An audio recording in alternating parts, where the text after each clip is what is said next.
Nakabukas ba ang pinto? Bakit di kita naramdaman? Kasi gano'n ako paswabe.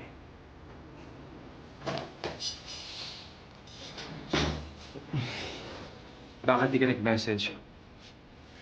Sana sinundo kita. Hassle lang yun sa'yo. Tsaka may sorpresa ako. Ayun. Nagkabala ka pa.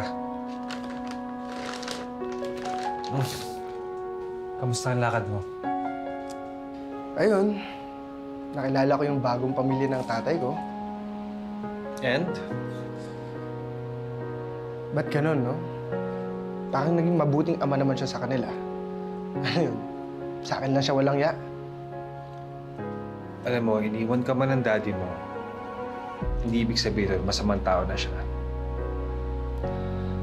Pero, okay na ako.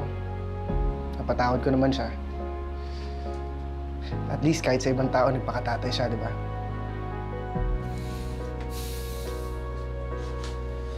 Ano kaya ang feeling ng magkaanak? Gusto mo ng anak? Why not? I love kids. Mas okay na siguro yan ngayon. Ikaw, nag-aalaga ng mga puso ng mga tao. At ako naman ang nag-aalaga sa'yo.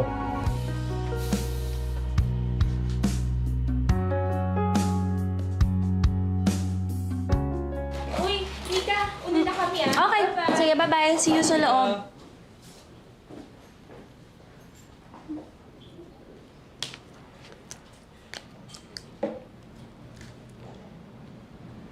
Pwedeng sumabay? Hoy!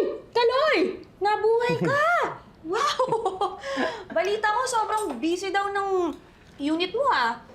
At ikaw daw ang pinaka-busy sa lahat. Anet! So, involved ka sa lahat ng approved projects.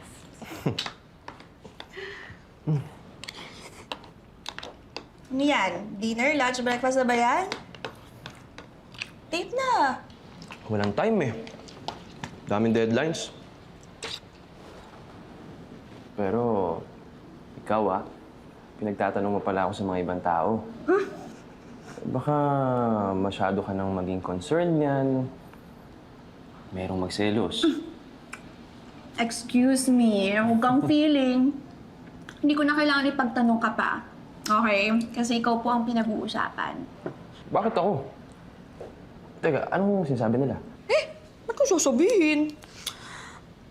Okay. Basta ito lang yung advice ko sa'yo. Ingatan mo yung sarili mo. Kasi walang ibang titingin sa kapakanan mo kundi ikaw lang. Alam mo, Nika, pag ako nagkaroon ng big break, hindi na kita isasama sa team ko. Gagawin kitang project partner. Di ba? Siyempre, gaganda kaya ng mga ideas mo. Alam mo, nguyain mo na lang yung kinakain mo at magtubig ka kasi baka mahiringan ka, ha?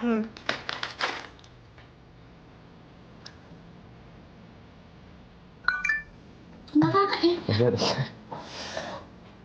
Kaya mo alam. Ito.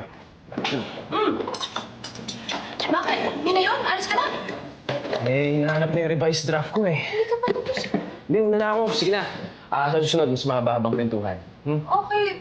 Sige na, Nika. Ingat ka. Sige, yung